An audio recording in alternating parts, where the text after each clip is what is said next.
corrupt and evil person to ever run for President of the United States. Previous title holders were Lyndon B. Johnson, the man that quarterbacked the JFK assassination, and Dick Cheney, the man that quarterbacked 9/11.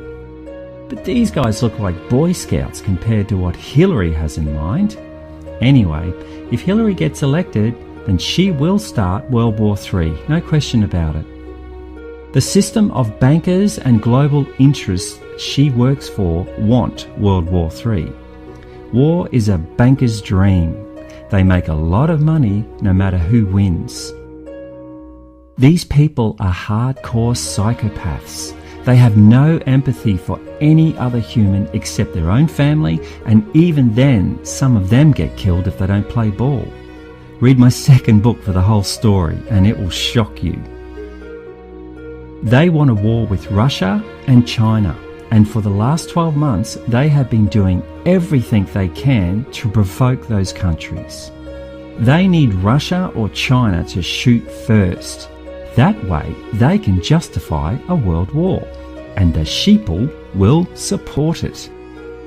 But if those countries won't come to the party, they have armed and trained North Korea with a nuclear weapon as Plan B. If Russia or China don't fire first, they will get North Korea to do it in a false flag nuclear attack, or maybe a dirty bomb attack, on a major US city. They hope that the loss of hundreds of thousands of American lives will spur that nation and its allies into full-blown world war. Again, as I point out in my second book, they want to fulfill the playbook of their guru, Albert Pike, who was a 33-degree Freemason, a Satanist, and founding member of the Ku Klux Klan. Pike spoke how they will create 3 world wars. The first and second were exactly as he said that they would be, so there is no reason to doubt that the third will follow his game plan.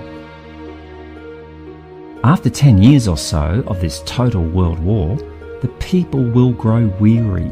So when that time comes, the New World Order people will hold secret meetings with their enemy, China.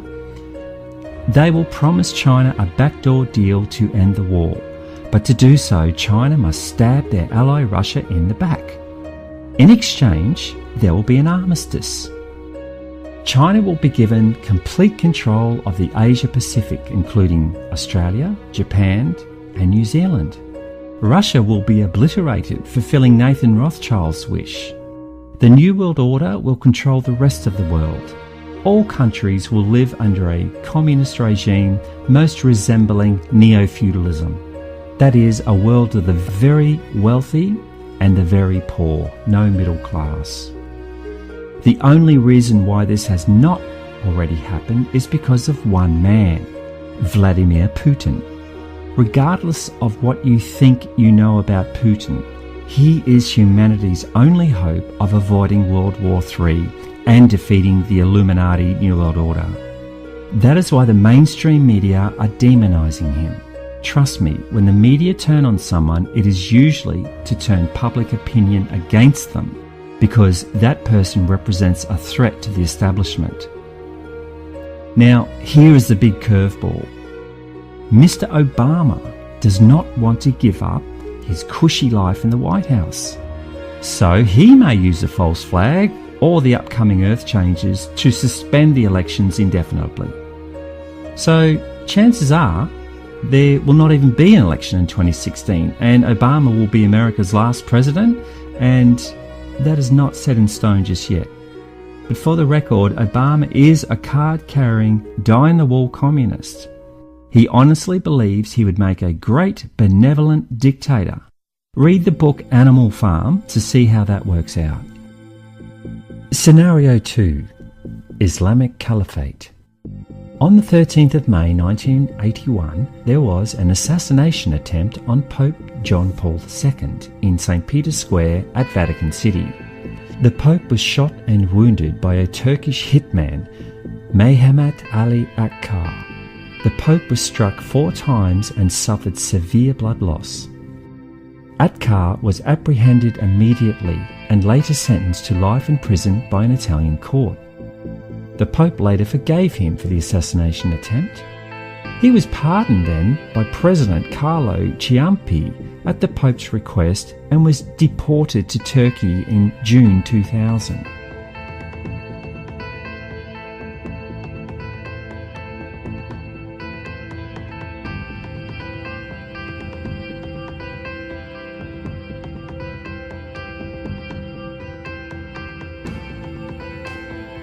Atgar published his autobiography in Italy in 2013.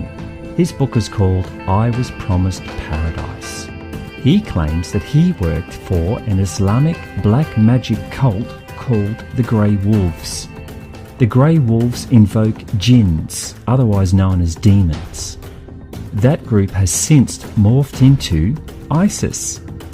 They have a prophecy that their Messiah, the Mahdi, will bring about the destruction of the West and Christianity. In fact, Atgar says in his book, basically, it's really as if the world finishes in favour of a new era. Go into any mosque around the world, listen to what they say about the return of the Mahdi. They all say the same thing. Soon, very soon indeed, he is arriving. What does this mean? That a part of Islam is sharpening their weapons. The return of the Mahdi will bring bloodshed. If the Mahdi will not manifest himself, their will materialize him. And in short, the Islamic fundamentalist will set fire to the whole Western world. So basically, this band of evil men hope to use black magic to invoke a powerful dark entity that they call the Mahdi. On the date 13 May 2017, the Islamists plan to unleash hell onto the Western world. That is why they have been slowly positioning their people into every Western country on the planet. The refugee crisis in Europe is the last stage of positioning the chess pieces.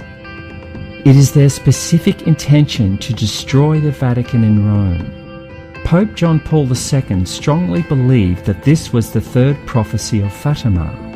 The prophecy of Fatima was given to the world on May 13, 1917. The first two prophecies were released almost immediately.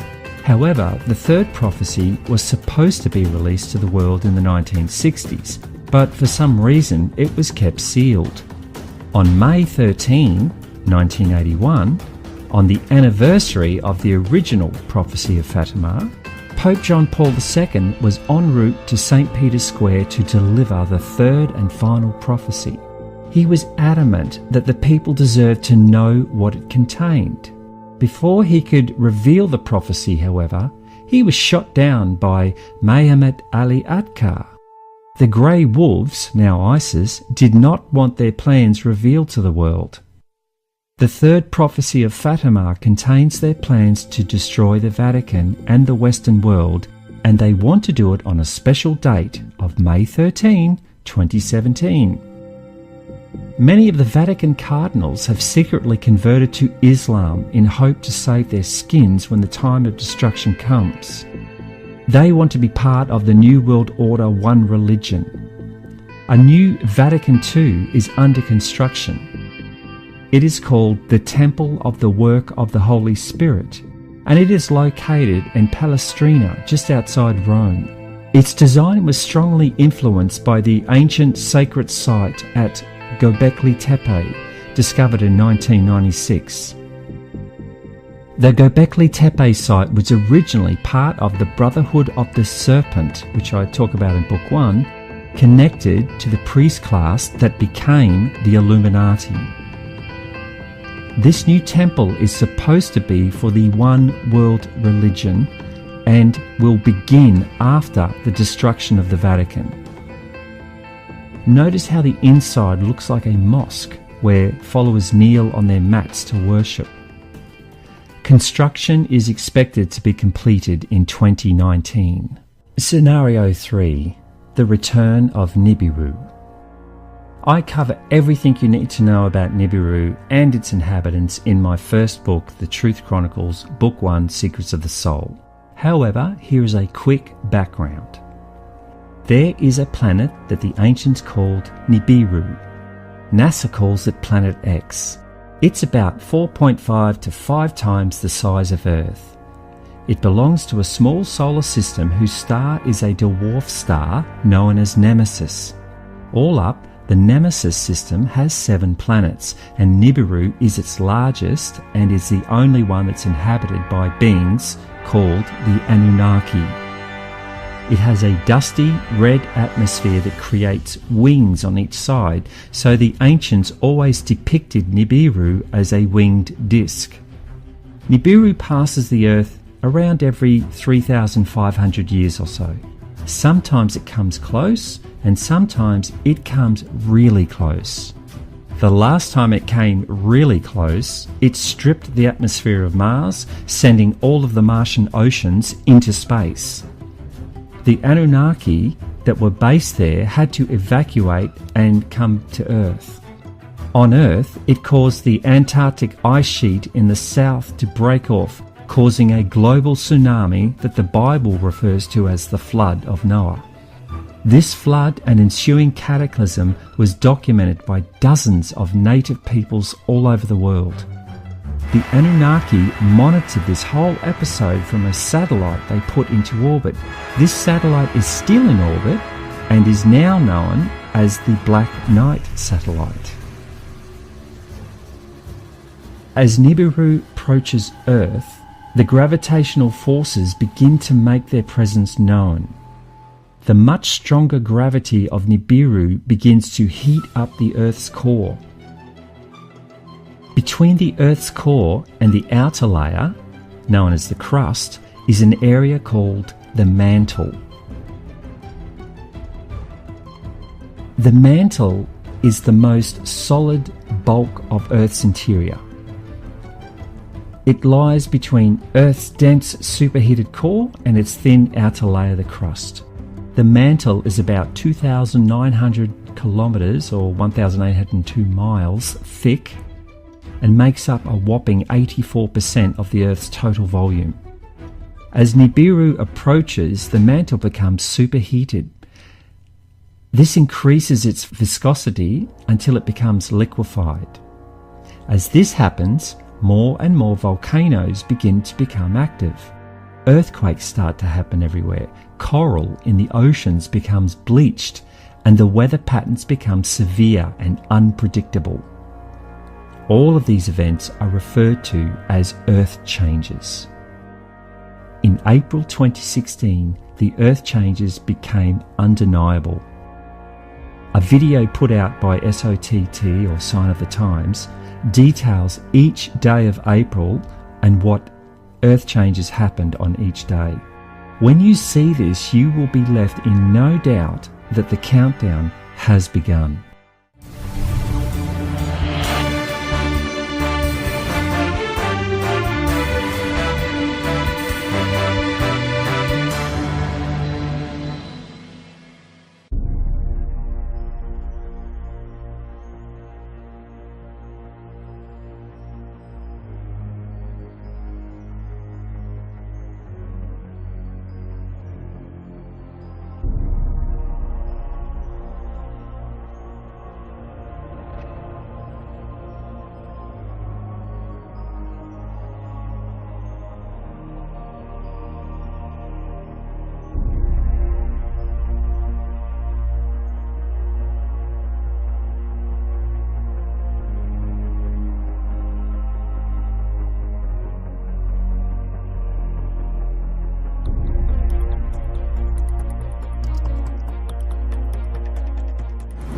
Overnight, blizzard-like conditions in Massachusetts. Nearly 1,900 crew working through the night, clearing roads.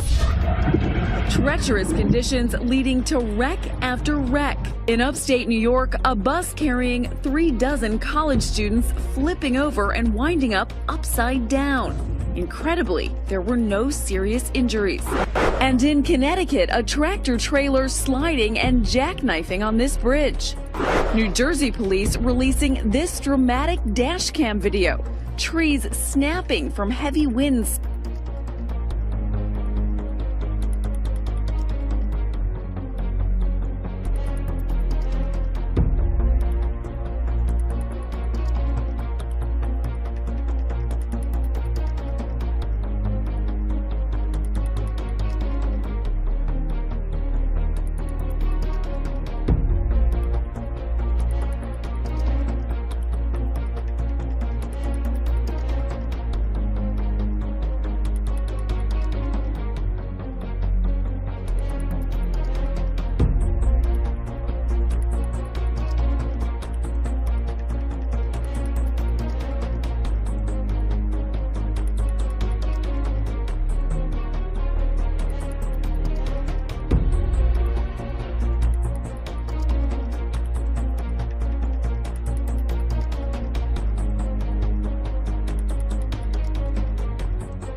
In northern Pakistan, flash floods triggered by heavy rain have killed at least 55 people. An emergency operation's been launched to help thousands of survivors, dozens of whom have been cut off by a landslide in a mountain valley. Some 150 homes are said to have been destroyed.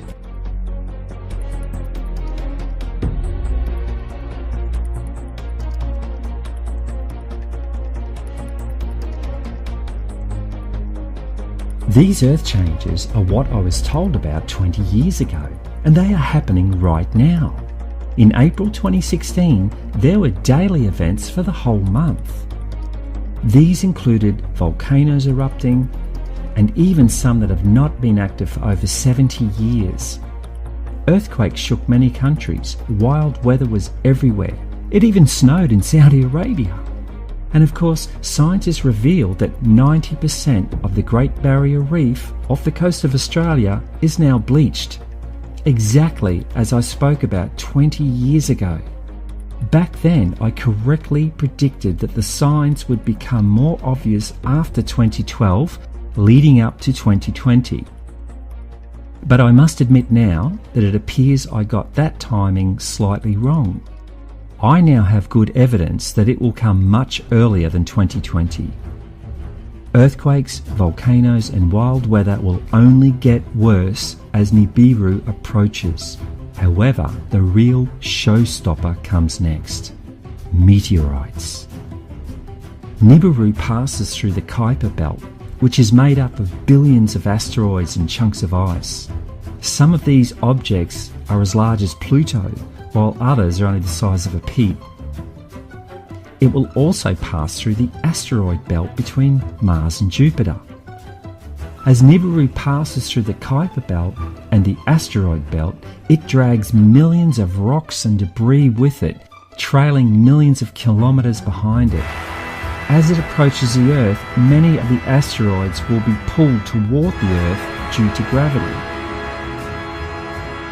So as a final sign of Nibiru's approach, we will witness mass meteorite showers. However, some of these meteors can weigh as much as 30 kilograms or 65 pounds of solid iron. So when they fall from space and hit the ground, they will explode. It would be like being in the middle of a World War I artillery barrage. There could be as much as 1 month of these meteor showers, but they will vary in intensity and in size and duration. Some days will be worse than others.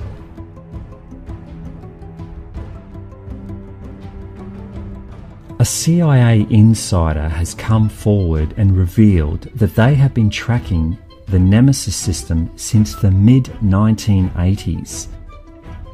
They now know it will swing by very, very close to Earth this time, within about 50 million kilometres. Now, that's like a stone's throw in astrological terms. This is going to cause a pole shift. Remember how we said the mantle will heat up and become liquid?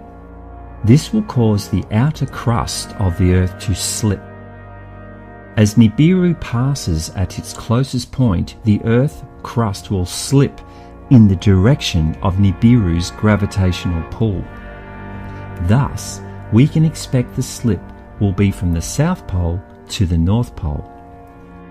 So all the landmass of Earth will move at about 1,400 kilometres per second, or 0.86 miles per second, south to north, then abruptly stop. The sudden stop will cause all of the oceans to slosh up, then go back in the opposite direction they came from. That will create a global tsunami of about 700 metres to 3,000 metres high, or 2,296 feet to 9,850 feet high, travelling at 700 metres or half a mile a second. The water will slosh back and forth for several days. In fact, as Nibiru passes, it will stop the Earth's rotation. So one side of the Earth will be in complete darkness for 3 days, and the other side will be in complete sunlight for 3 days. As Nibiru passes, the Earth will begin to rotate again as per normal. Basically, the Earth is going through a very rare process that will see most of the inhabitants of the planet die as a result of massive Earth changes. It is not the first time this has happened, and it will not be the last. The ancients knew that, and they tried to warn us. That is why they built their monuments in massive stone blocks. The reason why so many will die is because they do not want to know. They do